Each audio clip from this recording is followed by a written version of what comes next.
Saat ini saya bersama dengan Ketua Komunitas Ambyar, yaitu komunitas para pelaku ojek online yang berada di wilayah Kabupaten Tangerang. Assalamualaikum warahmatullahi wabarakatuh. Salam ojol, salam sehat buat kita semua. Mudah-mudahan kita selalu dalam lindungan Allah Subhanahu wa taala. Perkenalkan, nama saya Indrajit. Saya ketua umum dari komunitas Ambyar yang berada di Jalan Baru, basecampnya, dan beroperasi di wilayah Cikupa dan Kabupaten Tangerang pada umumnya. Mas, selain beraktivitas mencari rezeki lah, katakan seperti itu ya, dengan menarik penumpang lewat ojek online tadi, ada nggak sih kegiatan-kegiatan sosial yang dilakukan oleh komunitas Ambyar sendiri?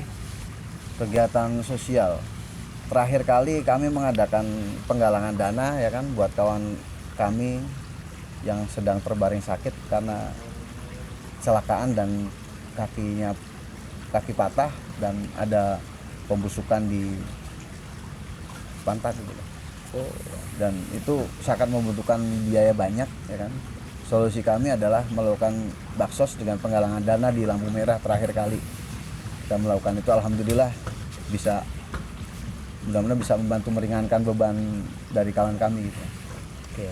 Dan ternyata teman-teman di ojek online ini juga punya kegiatan sosial ya, ternyata Ada, ya, penggalangan dana untuk sesama ojek online ya yang mengalami kesulitan dan perlu harus dibantu ya. Oke. Dan ini sekali lagi Mas, kalau di kegiatan anniversary di basecamp tertentu ya kan, atau di lintasan itu sering ada santunan anak yatim juga gitu kan. Begitu ya. Ya, itu kegiatan yang positif tentunya buat kami ya kan. Dan selama ini yang saya baca dengan adanya ojol ya, semenjak adanya ojol tuh masyarakat secara langsung tuh terbantu Mas. Karena orang kehabisan bensin di jalan ya kan. Kalau kita tidak melihat baju hijaunya ya kan, tapi siapapun yang kira-kira membutuhkan bantuan kita tolong di situ. Dan dari ketertiban keamanan Kamtibnas juga secara tidak langsung itu membantu Mas. Kan ojol banyak ngalong gitu kan. Jadi masyarakat yang tadinya kalau sebelum ada ojol tuh takut di jalan karena nggak ada siapa-siapa, dengan adanya ojol yang kadang-kadang sering ngalong itu terbantu.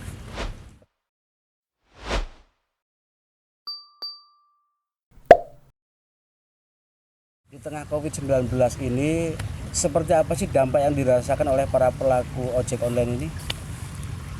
Dampak dari adanya pandemi dan diberlakukan PSBB ya dari awal sampai ke PPKM, dampaknya sangat terasa buat kami sebagai ojek online, baik dampak secara material ataupun non material.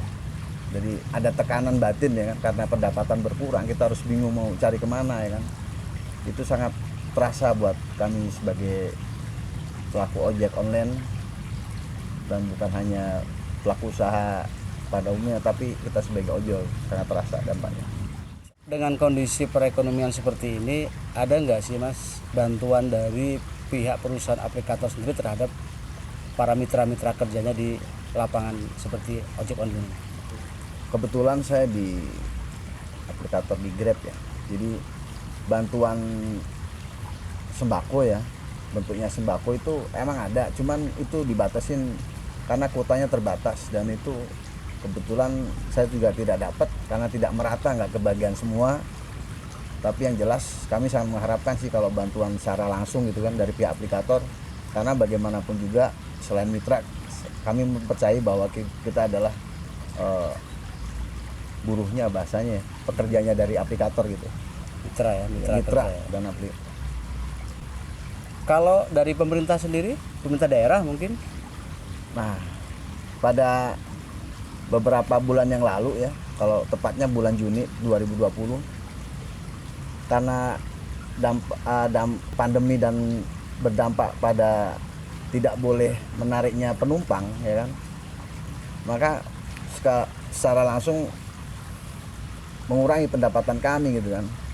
Tapi dalam surat edaran yang ada dari Pemkab sendiri, ojol tidak termasuk pihak-pihak yang menerima bantuan, karena selain sopir angkot, tukang ojek pangkalan, janda mungkin ya, dan ada 8 kriteria, tapi ojol tidak termasuk di dalamnya. Kalau boleh tahu, seperti apa sih perbedaan pendapatan ketika masa pandemi dengan masa sebelum pandemi COVID-19? Dampak dari pendapatan kami sendiri, pertama-tama ada diperlakukannya PSBB itu sangat terasa sekali kan, dampaknya hampir berkurang hampir 60% itu pendapatan, karena salah satu layanan penumpang itu dihapus tadi Mas. Jadi setelah diberlakukannya kembali untuk bisa menarik penumpang, emang perbandingannya sih banyak gitu ya, tapi nggak begitu mencolok Mas gitu. Nggak begitu signifikan? Nggak begitu signifikan gitu kan, dari yang tadinya cuman yang penting itu layanan penumpang Mas. Jadi pendapatan terbanyak itu dari layanan penumpang? Layanan penumpang yang bisa membantu dari Kalau pendapatan kita. sekarang ini Mas, setelah dibuka kembali beroperasi di masa pandemi ini, per hari rata-rata bisa dapat berapa bersih Mas? Itu fluktuatif ya, kalau pendapatan itu naik turun Mas. Jadi tergantung dari tingkat bahasanya itu melipir, kalau bahasa di ojol itu ya. Orang mau melipir insya Allah dapat banyak. Melipir itu pindah-pindah dari sini ini berapa menit nggak ada yang nyangkut, pindah lagi ke sini, nyari yang spot-spot rame gitu ya.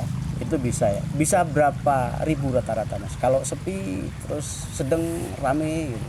Kalau sesepi-sepinya, kalau di kami ya itu sesepi-sepinya, kalau kotor itu sekitar 80.000.